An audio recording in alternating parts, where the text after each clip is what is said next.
Hallelujah. Waaqayyo Abbaa, Ilma, Hafuura Qulqulluu sadii tokkodha jennee ni amannaa. Ameen. Hordoftoota gola Yididiyaa YouTube. Biyya keessa teessanii akkasuma biyya ambaa taa'uudhaatiin karaa gola Yididiyaa YouTubeidhaa kanneen nu daawwataa jirtan hordoftoonni keenya bakkaaf lafa jirtan hundattuu nageenya Waaqayyoo isiniif haa baay'atu. Inni waan hundumaa dursu nagaadha. Nagaa ilma Waaqayyoo, nagaa ilma durbee Maariyaam Kiristoos Iyyasuus isa biyya lafaa kanarraatii adda ta'e nagaa Waaqa isa jiraataan isin gaafadhaa. Akkam jirtu? Akkamiin sa'aatii kana geessan? Galanni ulfinni Waaqayyo keenyaaf haa ta'u. Sa'aatii kanaaf yeroo kana maqaan isaa galateeffamu jennee akka nuti Waaqayyoodhaan galateeffannuuf Waaqayyo sa'aatii kanaaf yeroo kana kan nuu kenne galanni teessoo Saariyaam irratti isaa qaqqabu. Sababiin isaa namoonni baay'een isaanii carraa kan argachuu hin dandeenye. Hordofaa kiyya yookiin hordoftuu kiyya. Tariitii haala mijataas ta'e haala mijanne keessa teessee sagalee kana dhaga'uu dandeessa. Haa ta'u garuu daqiiqaa muraasaaf gara qalbii keetti si deebisuun barbaada. Tarii yaadni kee haadha koo biratti, abbaa koo biratti, obboleessa koo biratti yookiin obboleettii koo, fira koo, aantii koo biratti ayyaana kana kabajuu hin dandeenye jettee tarii gadda cimaa keessa jiraachuu dandeessa. Wantoota hedduu yaaduu dandeessa. Fira aantii kee, lammii kee ilaaltee of biraa gaafa dhabdu dhugaadha. Namni gaafa ayyaanni waggaa ga'u yaadi isaa, qalbiin isaa gara manaatti deebi'a, gara manaatti qaari'a. Haadha isaa yaadata, abbaa isaa yaadata, obboleessa isaa yaadata, obboleettii isaa yaadata, firoottan isaa yaadata. Wajjin firaafirri wal waamee, wajjin nyaatee dhugee quufee gammadee wajjiniin kan dabarsudha ayyaanni waggaan. Haa ta'u garuu namoonni utuu fira qabanii, utuu maatii qabanii, firaaf aantii wajjin nyaatanii dhuganii dabarsuu utuu danda'anii carraa haadhaaf abbaa isaanii, maatii isaanii, firoottan isaanii wajjiniin dabarsuu danda'an dhabanii kanneen dhabaman hedduun isaaniitu jiru. Yoo yaadatta ta'e mee gara qalbii keetti deebi'i. Hiriyoota kee ta'uu danda'a yookiin namoonni ati beektu jiraachuu danda'u. Namoonni hedduun isaanii waamicha Waaqayyoo ta'ee balaa garaa garaatiin kan dhabaman baay'ee isaanii jiru bara. Ati har'a maatii kee, firoota kee wajjin ayyaana waan hin dabarsineef tarii gaddi sitti dhagahamuu danda'a. Garuu namoonni baay'een isaanii umurii ati irra jirtu kanatti, umurii kee kana irratti hiriyaa kee kan ta'an balaa garaa garaatiin kan dhabaman jiru bara. Kanneen kaan balaa konkolaataatiin, kanneen kaan dhukkubsatanii hospitaala ciisanii waamichi Waaqayyoo kan isaan qaqqabe baay'eetu jiru. Kanneen kaan immoo qorumsa gidiraa addunyaa kanaa ilaalanii dhiphinni addunyaa kanaa isaanitti baay'atee qoricha garaa garaa fudhatanii addunyaa kanarraatii kan of dabarsan baay'een isaanii jiru. Maarree ati isaan kanarraa adda mitiire? Warra utuu fira qabanii firaa wajjin jiraachuu hin dandeenye, deebi'anii firaa wajjin, maatii wajjin warra wal arguu hin dandeenye, warra addunyaa kanarraatti darbanii irraa ati garaagarummaa hin qabduure? Kanaaf iyyuu maaliif gaddi sitti dhaga'ama? Dhiphinni maaliif sitti dhaga'ama? Namoonni baay'een isaanii dhukkubsatanii bar sa'aatii atamma sagalee kana dhaggeeffataa jirtutti hospitaala kan ciisan namoota baay'eetu jiru. Dhukkubsatanii guyyaan du'a isaanii har'amoo bori jedhanii guyyaa du'a isaanii kan eeggataatti jiran. Anaafati biddeen nyaannee bishaan dhugnee kan jiraataa jirru. Marfee fudhatanii, qoricha fudhatanii akka biddeeniitti qorichaan kan taa'atti jiran namoota baay'ee isaaniitu jiru. Kanaafiyyuu isaan yaadadhuuti, isaan yaadadhu Waaqayyoon galataaf, galateeffachuudhaaf of qopheessi. Yaada kee keessaa qofummaan sitti hin dhaga'amin, fira yaadattee, lammii kee yaadattee hin dhiphatin. Waaqa nagaasii kennee sa'aa kanatti akka isa galateeffattu si taasiseedhaaf galata gashi. Maaliif warra hospitaala ciisaa jiran irraa ati Waaqayyoon galateeffachuu dandeessa? Ati fayyaa taatee, nagaa taatee Waaqayyoon sa'aatii kanatti hin galateeffattu taanaan yeroo kana hospitaala keessa ciisee gulukoosii garaa garaa utuu fudhatu, qaamni isaa marfeedhaan uramee utuu dhumee jiru galata Waaqayyoo har'a ga'uu kootiif kan jedhutu jira bara. Kanaaf atoo iddoo kanatti maal fakkaata? Ati immoo akkamittiin galateeffattume? Atoo nagaadha fayyaa keetii hojjettee jiraataa jirta, hojjettee bulaa jirta, socho'aatti jirta. Jireenya keessa borii fooyyessuudhaaf jettee dhamaatti jirta. Kanaaf immoo ati galata akkamii Waaqayyoof laattare? Galanni fi oqubaan isaaf haa ta'uu jedhi. Ammuma jedhiin. Galanni, ulfinni, oqubaan isa si jiraachisaa jiru, isa ana jiraachisaa jiru, isa nu jiraachisaa jiruuf ammas haa ta'u. Barooti nuti dabarsine gaarummaa keenya miti bara. Arjummaa keenya miti. Dandeettii keenyaan miti. Fira lakkaannee, anti lakkaannee, qabeenyaa keenya qarshii kaffallee miti. Arjummaa isaa baay'atee, arjummaa isaa isa cirracha galaanaa caalaatti lakkaa'amuu hin dandeenye. Isa dhiifamni isaa urjii samii keessaa caalaatti tilmaamamuu hin dandeenyetu barruu isaa irratti nu baatee nu jiraachisee sa'a kanaan nu ga'e. Galanni isaaf hin ta'ure. Namoonni baay'een utuu qarshii qabanii qarshiin isaanii isaan oolchuu hin dandeenye. Har'aan isaan ga'uu hin dandeenye. Beekumsa kan qaban beekumsi isaanii har'aan isaan ga'uu hin dandeenye. Humnatuu qabanii humni isaanii irreen isaanii har'aan ga'uu hin dandeenye. Kanaafiyyuu wanta addunyaa kanarraa hundumtuu akkasumaanidha. Wanti aduudhaa gadii, wanti samii kanaa gadii hundumti isaayyuu akkasumaanidha jedha Solomoon, ogeessichi Solomoon. Wanti samii kanaa gadii gajjallaa jiru hundumtuu akkasumaanidha. Qilleensadha jedha. Waan har'a argamee bor-dhabamuu danda'uudhaatiif hin dhiphatin. Maatii kee, firoota kee yoo ta'e nagaa sii kennee fayyaa sii kennee jennaan wal arguu dandeessa. Kanaafiyyuu galata Waaqayyoo jedhi, Waaqayyoon galateeffadhu. Har'a namoonni baay'een sammuun isaanii darbee, qalbiin isaanii darbee, uffata isaanii ofirraatii baasanii qullaa isaanii magaalaa keessa kan fiigan jiru, qalbiin isaan darbe. Haalatti isaaniin caaltuu reeti. Kanaafiyyuu galata Waaqayyoo jedhi, Waaqayyoon galateeffadhu. Hiriyooti kee baay'een isaanii umurii ati irra jiraattu kanatti awwaalamanii maqaan isaanii kan irraanfatame namoota baay'eetu jiru bara. Maarreeti Waaqayyoon galata yoo jette maaliif si yaaddessa biyya ormaa keessa jiraachuun kee? Jiruu kee fooyyeffachuudhaaf, jiruu maatii keetii fooyyessuudhaatiif jetteeti kanatti biyyaa baate. Kanaafiyyuu Waaqayyo eegee tiksee isaatii kanaan erga si ka'eetii galata isaan jettuuni.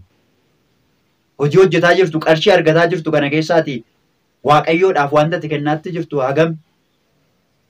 Haa ta'u tarii kennaa yookiin immoo kurnoo kan jedhamu baasaatti jiraachuu dandeessa. Haa ta'u iyyuu malee isa kennaatti isaaf kennaatti jirtu sun oolmanni siif oole sana kan deebisu miti. Beenyaa isaa deebisuudhaan miti. Kaffaltiiti kaffalteen miti kan si jaachisaa jiru. Mana nuti keessa jiraannu keessa ibsaa tokko ibsannee, ampulii tokko ibsannee qarshii meeqa kan nurratti lakkaa'u. Kanneen akka kommoo mana kireeffatee keessa taa'u ji'a tokko keessatti qarshii 4,000, 5,000 kan kaffalu, 2,000, 3,000, 4,000 yoo xiqqaate. Waaqayyo immoo addunyaa kana guutummaarra sochoonee kan nuti baanee gallu, qilleensa nuti fudhannu kanaatiif sharfee cabduu nurraa fudhatee miti akkasitti nu jiraachisaa jira. Kanaaf galanni isaaf hin ta'ure. Namoonni baay'een sansalataan hidhamanii funcaan harka isaaniitti kaawwamee akka barbaadan deemanii hojjetanii jiraachuu kan hin dandeenye namoota baay'ee jira. Maarree ati isaaniin caaltuu reeti harka keetiin hojjettee jiraataa jirta bara. Harka keetiin hojjettee dafqiteetu dafqa xuruurfatteetu isaan nyaataatti jirta, isaan jiraataa jirta miti.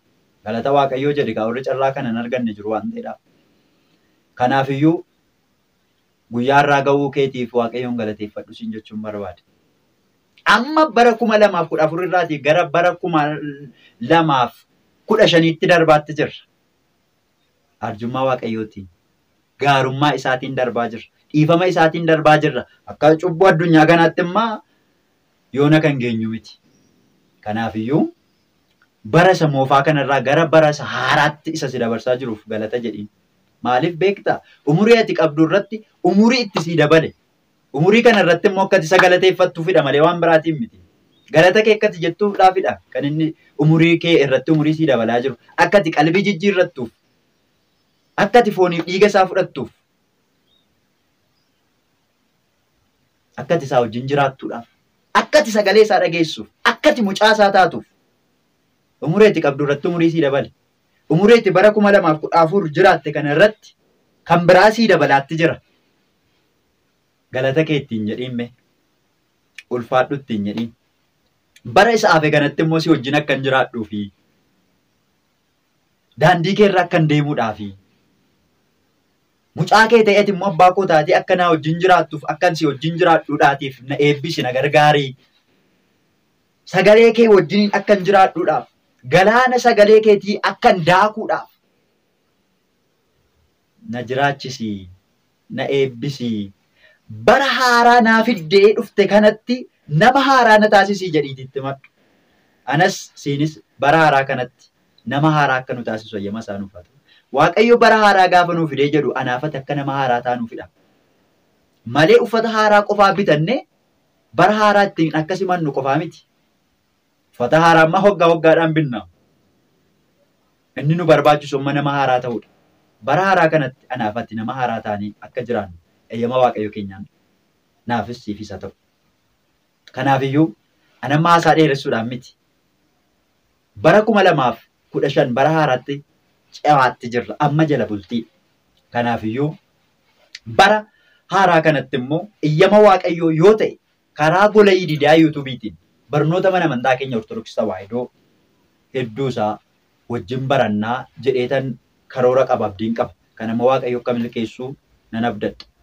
Karoora koo kana biratti immoo hangaafan barsiisu ati immoo bakka jirtu teessee akka barattuudhaaf sagalee Waaqayyoo gaafa an facaasu ati immoo lafa gaarii taatee akka inni sirratti faca'u gaafa sirratti faca'u firii gaarii akka argamsiistu anis akkan ittiin bu'aa argadhu atis immoo akka bu'aa ittiin argattu an dubbadhee gaafan buufadhu ati immoo dhaggeeffattee akka bu'aa argattuudhaaf atis bakka jirtutti jabaadhu.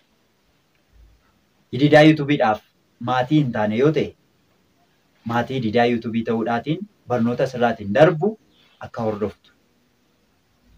Barnoonni asirraan darbu kun barsiisaadha. Obboloonni koo barachuu qabu, hiriyoonni koo barachuu qabu jettee kan yaaddu yoo ta'e, barnoota asirraan darbu yoo jaallatteerta ta'e, gorsa asirraan darbu yoo jaallatteerta si gammachiiseera ta'e, waan si gammachiise waan jaallatte kana hiriyoota keetiif qoodi. Hiriyaan kee kanati wajjiniin imala hafuuraa waliin imalaatti jirtu. Jireenya addunyaa hiriyaa addunyaa akka jirtu ta'e jireenya hafuurawwaatiif gara mootummaa samiitti wajjin imalaatti kan jirtu. Akkuma kee Kiristoositti amanee kiristaana jedhamee kan waamamee jiru. Araarsummaa dubaroo Maariyaamitti amanee kan jiru. Gargaarsa ergamootaatti amanee kan jiru. Du'a booddee jireenyi akka jirutti amanee kan jiru. Kiristoos yeroo lammaffaadhaaf deebi'ee akka inni dhufu dhufaatiin isaa murtuuf akka inni ta'e kan amanee jiru. Mirga Kiristoosiin dhaabbachuudhaaf isa dhamaatti jiru. Hiriyaa kee obboleessa keettis obboleettii keettis gara mana kanatti affeeruudhaatiin bara haaraa kanatti nama haaraa taanee jireenya haaraadhaatiin sagalee Waaqayyoo akka wal barsiisnu akka walirraa barannuutiif dhaamsan siif dhaama. Kanaafiyyuu hiriyoota keessan gara mana kanaatti waamaa gara mana kanaa dhufanii maatii Yididaa yuutuub ta'uudhaatiin akka wajjiniin bara haaraa kana wajjiniin daandii Waaqayyoo irra akka deemnu akka qajeelfama isaatti akka wajjin deemnu ergaa kiyyaa har'aati. Xumureetan jira. Bakkaaf lafa jirtu hundattu nagaa Waaqayyoodhaa siif baay'atu. Arjummaan Waaqayyoo araarsummaan dubaroo Maariyaamiif eegumsa ergamoota Waaqayyoo eebbaaf ayyaanni raajotaa suuqni wareegamtootaa hunda keenya irrayyuu oolee kan bule nuuf haa ta'u. Kanneen biyya ambaa jirtan Waaqayyoo bakka jirtan hundattuu isin haa eegu isin haa tiksu. Ergamoota isaa ergamaa Mikaa'elii ergamaa Gabri'eeliin isiniif ergee kochoo isaanii abiddaatiin golboobanii hamaaf hamtuu hundumaarraati akka isin eeganiidhaaf ba'a keessan galuu keessan ciisicha keessan hundumaattiyyuu yeroo isin dadhabdanii ciistan yeroo isin daandiirra wanta yaaddan hundumaa akka isiniif milkeessaniidhaaf ergamoonni Waaqayyoo ba'uu keessan galuu keessan hundumaa irratti isin haa tiksan. Qoree diinni kaa'e gufuu diinni kaa'e hundumaa irraa isin haa dabarsan. Kochoo isaanii abiddaarra darbee diinni isin miidhuu hin danda'u waan ta'eedhaaf kochoo isaanii abiddaatiin ergamoonni Waaqayyoo isin haa golbooban. Gaaddisa kochoo isaanii jala akka isin jiraattaniidhaaf aduun biyya Oromaa akka isin hin gubneedhaaf gaaddisa isiniif haa ta'an. Warri biyya galuudhaatiif karoorsitanii jirtan biyya keessanitti nagaadhaan gara maatii keessanitti akka isin galchu eeyyama Waaqayyoo haa ta'u. Jiruu hojjetaa jirtan hundumaa irratti iyyuu Waaqayyo isiniif haa milkeessu. Kan isin karoorfattan karoora keessan cubbuu irraa kan hafe hundumaayyuu fiixaan isiniif haa baasu. Warri gaa'ila dhaabbattanii jirtan gaa'ila keessan Waaqayyo isiniif haa eebbisu. Warri gaa'ila hin dhaabbatin jirtan immoo gaa'ila gaarii akka isin dhaabbattaniidhaatiif, kaadhimaa gaarii akka isin argattaniidhaatiif, amantii keessanitti kan isin cimsu, amantii keessanitti waliin kan jabaattan Waaqayyo isiniif haa kennu. Wanti isin yaaddan, wanti isin karoorsitan bara haaraa kanatti cubbuu irraatii kan hafe waan gaarii hundumaa Waaqayyo isiniif haa raawwatu. Ba'uuf galuu keessan hundumaatti Waaqayyo isin haa tiksu. Fayyaa argadhaa, nagaa argadhaa, jiraadhaa, dhukkubsattanii hin ciisin, hin gaafatinaa, yoo gaafattan immoo isa gaafattaniif deebii hin dhabinaa. Har'a addunyaa kana irratti Waaqayyoon galateeffataa akka jiraattan, dhufaatii ilma Waaqayyoo isa lammaffaatti immoo warroota mirga isaa dhaabbatanii mootummaa Waaqayyoo dhaaluudhaaf warra kaadhimaman ergamoota qulqulloota isaa, toloota isaatti akka itti dabalamtan eeyyama Waaqayyoo haa ta'u. Addunyaa kana irra gaafa jiraannu, namni biyya lafaa kana irra gaafa jiraatu yaada baay'ee qaba, karoora baay'ee qaba, hibboo baay'ee qaba. Jireenya addunyaa kana irratti, jiruun addunyaa kanaa, waa'ee bultii keenyaa, waa'ee jireenya keenyaa hundumaatiif iyyuu hibboo nutti ta'e kan nu yaaddessaa jiru, kan nu dhaphisaa jiru. Bultiin koo akkam ta'a, jireenyi koo akkam ta'a jettanii waa'ee jiruuf jireenya keessanii yaadaatti kan jirtan Waaqayyoo yaada keessan hundumaa irratti isin qaqqabee isiniif haa milkeessu. Haati Waaqayyoo qulqulleettii Dubiroon Maariyaam mana Dookimaasitti seentee hirruu Dookimaasiidhaa akkuma gochisiisteef hirruu koos hirruu keessanis Dubiroon Maariyaam irratti nuuf haa hirmaattu. Mana Dookimaasitti seenuudhaatiin gadda isaa, dhiphina isaa irratti akkuma hirmaatte, gadda koo irrattis gadda keessan irrattis Dubiroon Maariyaam haati Waaqayyoo haa hirmaattu. Haati jaalalaa, haati Kiristoos jireenya keenya keessatti argamtu, karoora keenya keessatti argamtu. Isa nu yaaddessuuf, isa nu dhiphisu hundumaa irratti iyyuu haati Waaqayyoo argamtee ilma ishee biraatii araara, dhiifama akka isheen nuu kadhattu. Gadda keenya irrattis, gammachuu keenya irrattis akka isheen nuuf hirmaattu. Ayyama isheef tola ishee nuuf haa ta'u. Egaa barnoota kan biraatiin deebineeti kan nuti wal agarru. Hanga sanatti garuu nagaa ta'a, ulfaadhaa. Waaqayyo Waaqni keenya bara haaraa kanatti keessaa cabuu, keessaa baduu, keessaa du'uu, dhiiga gar malee dhangala'uuf lafee gar malee cabu hundumaa irra nu oolchee Waaqayyo Waaqni keenya bara haaraa kanatti nu dabarsee, nutis nama haaraa taanee akka nuti isa galateeffannu, akka nuti isa jajannuutiif tolaaf eeyyama Waaqayyo keenyaa nuuf haa ta'u. Ulfaadhaa, nagaadhaan tura, horaa bulaa, deebanaa.